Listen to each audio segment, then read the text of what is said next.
Bien, ahora vamos a hablar del tema de la concepción de la hipótesis. Vamos a definir la hipótesis. La hipótesis viene del griego hipótesis, que significa suponer o poner bajo consideración. Ahora, la hipótesis es la guía, o si son varias hipótesis, son las guías de una investigación. Indica lo que se trata de probar y se definen como explicaciones tentativas del fenómeno investigado. Se derivan de la teoría existente y deben formularse a manera de proposiciones. De hecho, son respuestas provisionales a las preguntas de investigación. ¿Cómo se concibe la hipótesis? Al inicio de la investigación, durante el planteamiento del problema, el problema no es más que una hipótesis. Entonces, se conciben hipótesis y variables confusas, vagas o poco claras, lo que serían los problemas. Problemas, variables e hipótesis son procesos de reflexión conjunta e integral con los que se inicia la aventura de investigación.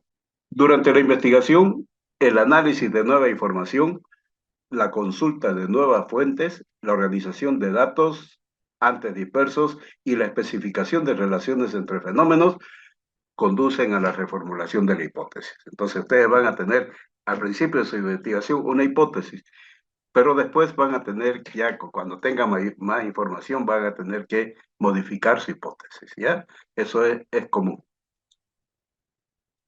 En el enfoque cuantitativo, es natural que las hipótesis surjan del planteamiento del problema y de la revisión de la literatura, lo que estamos haciendo ahora. Existe, por tanto, una relación muy estrecha entre ellos.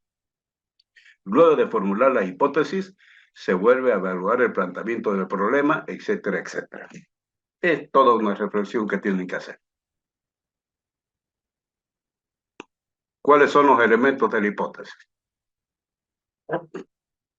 En la hipótesis intervienen tres elementos relacionados. Primero, la unidad de análisis.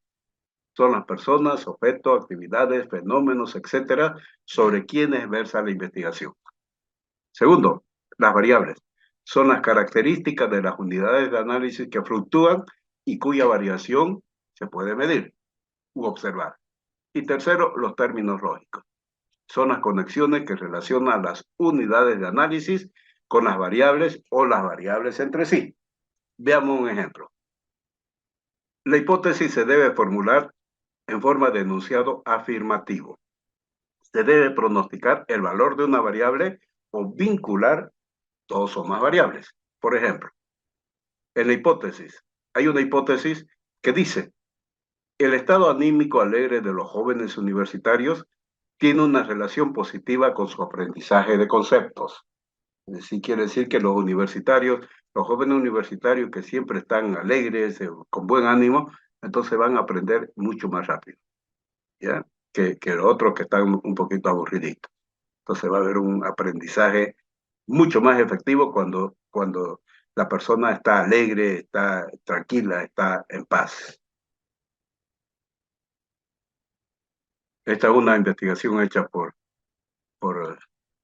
neurociencia, ¿no? Aquí, en esta hipótesis, las unidades de análisis son los jóvenes universitarios. En ellos se ha hecho la evaluación, en ellos se ha medido.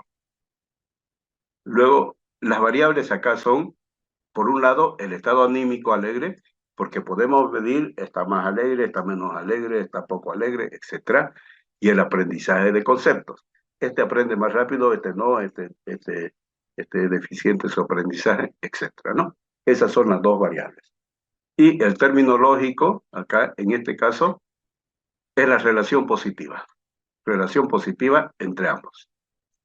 Es decir, existe una relación. Cuando está más alegre, entonces va a aprender más rápido. Entonces, la hipótesis de investigación dice que se definen las hipótesis como proposiciones tentativas acerca de las posibles relaciones entre dos o más variables. También se las denomina hipótesis de trabajo. La hipótesis de investigación debe cumplir con los siguientes 5 requisitos básicos. Primero, las hipótesis deben referirse a una situación real y solamente pueden someterse a prueba en un universo y un contexto bien definidos. Las variables o términos de las hipótesis deben ser comprensibles, precisos y lo más concreto posible. Términos vagos o confusos no tienen cabida en su hipótesis. Así, por ejemplo, globalización de la economía es un término muy confuso. Sinergia organizacional también son conceptos imprecisos que deben sustituirse por otros más precisos y concretos. La relación entre variables propuesta por una hipótesis debe ser clara y verosímil, lógica. Es indispensable que quede clara la forma en que se relacionan las variables y que esta relación no puede ser ilógica. 4. Los términos o variables de la hipótesis deben ser observables y medibles. Una variable tiene que ser medible, así como la relación planteada entre ellos, o sea, tener referentes en la realidad. La hipótesis, al igual que los objetivos, son problemas de investigación. No incluyen aspectos morales ni cuestiones que no se puedan medir, como por ejemplo, los hombres más felices van al cielo. Esto no se puede medir, ¿no? Esto de los hombres más felices van al cielo implican conceptos o relaciones que no poseen referentes empíricos. Y por último, las hipótesis deben estar relacionadas con técnicas disponibles para probarlas. Este requisito está estrechamente ligado con el anterior y se refiere que al formular una hipótesis se tiene que analizar si existen técnicas o herramientas de investigación para verificarla, si es posible desarrollarla y si se encuentra al alcance. Entonces, en este caso, para las tesis que van a hacer ustedes, entonces, cuando hablen de las hipótesis, hablen de las variables, tienen que analizar si esas variables se pueden medir. ¿Y con qué medir?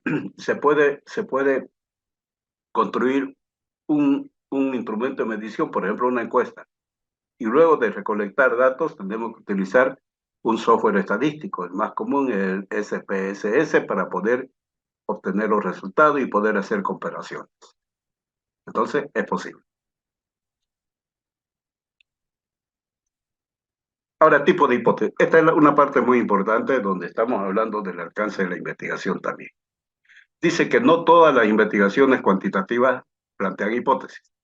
El hecho de que se formulen o no hipótesis de investigación depende de un factor esencial, el alcance de la investigación. Y entonces aquí quiero mostrarles los alcances que puede tener una investigación. Primero, alcance exploratorio.